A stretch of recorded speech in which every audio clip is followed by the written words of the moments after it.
চতুৰ্থ ষান্মাসিকৰ সমূহ ছাত্ৰ ছাত্ৰীক তেওঁলোকৰ দেওপাহাৰৰ ভগ্নস্তূপ নামৰ চুটিগল্পটোৰ আলোচনা এটা লৈ আহি মই তেওঁলোকক আন্তৰিক অভিনন্দন জনাইছোঁ। আজিৰ এই আলোচনাটোত আমি অৰূপা পতংগীয়া কলিতাৰ সাহিত্যকৃতিৰ ওপৰত চমু অৱলোকন এটা তুলি ধৰিছোঁ। অৰূপা পতংগীয়া কলিতাই চুটিগল্প গ্ৰন্থ যথেষ্টখিনি ৰচনা কৰিছে। তাৰ ভিতৰত আমি মাত্ৰ দুখনৰ নাম ল'ব পাৰোঁ। সেই দুখন হৈছে দেওপাহাৰৰ ভগ্নস্তূপত, পাঁচ চোতালৰ কথকতা।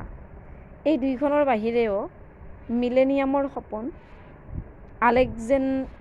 আলেকজান বানুৰজান, কুৰচেৱাৰ সপোন,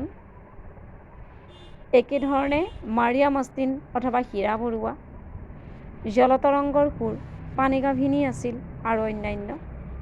এই গ্ৰন্থসমূহ আচলতে চুটিগল্প গ্ৰন্থ। অৰূপা পতংগীয়াৰ চুটিগল্প সংকলনৰ বাহিৰেও উপন্যাস সংকলনৰ বাবেও অৰূপা পতংগীয়া কলিতাই আচলতে বঁটা লাভ কৰিবলৈ সমৰ্থ হৈছে। অয়নন্ত উপন্যাসৰ বাবে ভাৰতীয় ভাষা পৰিষদ বঁটা তেওঁ লাভ কৰে 1995 চনত।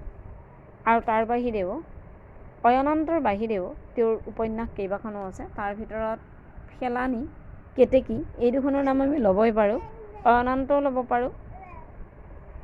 টকৌৰা, বাঁহৰ সোণৰ বেজী, এইকেইখন তেওঁৰ কেতেকী, মৃগনাভি, এইকেইখন হৈছে তেওঁৰ কাঁইটত কেতেকী, এইকেইখন হৈছে তেওঁৰ উপন্যাস। গতিকে এই উপন্যাসখিনিৰ বাহিৰেও 2016 চনত তেওঁ কি কৰিছিলে যে 2016 চনত তেওঁ বিভিন্ন বঁটা লাভ কৰিবলৈ সমৰ্থ হৈছে। যেনে অসম উপত্যকা সাহিত্য বঁটা লাভ কৰিছে তেওঁ 2016 চনত। একেধৰণে তেওঁ সাহিত্য অকাডেমি বঁটা লাভ কৰিছে 2014 চনত মাৰিয়া মস্তিন অথবা হীৰা বৰুৱা নামৰ গ্ৰন্থৰ বাবে। একেধৰণে তেওঁ কথা বঁটা লাভ কৰিছে 1998 চনত দৈৱকীৰ দিন নামৰ গল্পটোৰ বাবে। প্ৰবীণা শইকীয়া বঁটা লাভ কৰিবলৈ সক্ষম হৈছে 2012 চনত। আৰু এনেকৈয়ে অৰূপা পতংগীয়া কলিতাই আচলতে বিভিন্ন বঁটা লাভ কৰিবলৈ সমৰ্থ হৈছে। অৰূপা পতংগীয়া কলিতাৰ চুটিগল্পৰ যিবোৰ বৈশিষ্ট্য আছে তাৰ ভিতৰত আমি ইতিহাস চেতনা থকা দেখোঁ, প্ৰকৃতিৰ প্ৰতি থকা সমবেদনা আমি দেখিবলৈ পাওঁ। তাৰ বাহিৰে সামাজিক সমস্যাৰ কথা আমি দেখিবলৈ পাওঁ। গভীৰ আশাবাদ আৰু ভোগবাদী সমাজখনক তেওঁ উলংঘ কৰি দেখুওৱাৰ যিটো প্ৰৱণতা, সেইটোও তেওঁৰ গল্পত আমি দেখিবলৈ পাওঁ। আমাৰ চুটিগল্পটো এটা কোনটো চুটিগল্প, যে এই চুটিগল্পটো হৈছে দেওপাহাৰৰ ভগ্নস্তূপত।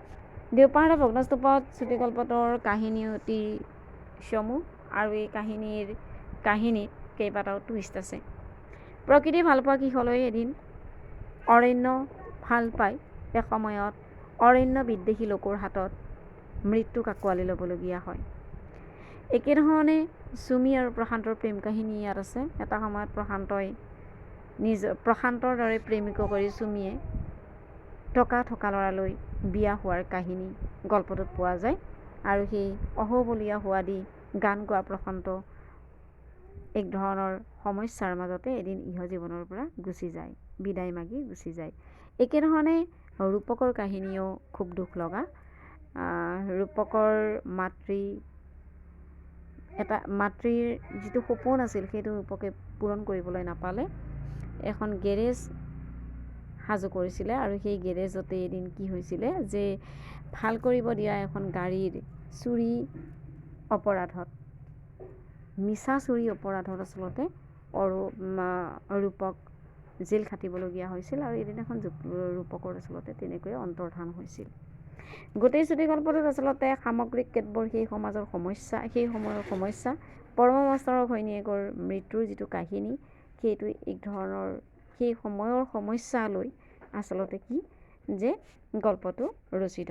এই গল্পটোত সমাজৰ বিভিন্ন শ্ৰেণীৰ সমস্যা কিন্তু প্ৰতিফলিত হোৱা দেখা যায়।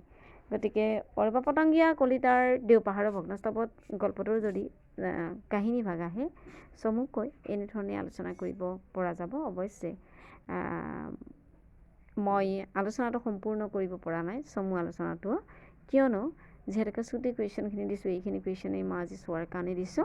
আৰু তাৰ বাহিৰে ইতিমধ্যে মোৰ এই চেনেলটোতে আচলতে দেওপাহাৰৰ ভগ্নস্তূপত চুটি গল্পটোৰ পাঠ আছে। পাঠখিনি পঢ়িলে ছাত্ৰ ছাত্ৰী নিশ্চয় উত্তৰখিনি খুব সুন্দৰকৈ কৰিবলৈ সক্ষম হ'ব। কাৰোবাৰ কিবা প্ৰশ্ন থাকিলে মোক জনাব পাৰে আৰু আগন্তুক পৰীক্ষালৈ মই পুনৰ শুভেচ্ছা জ্ঞাপন কৰিছোঁ। ধন্যবাদ।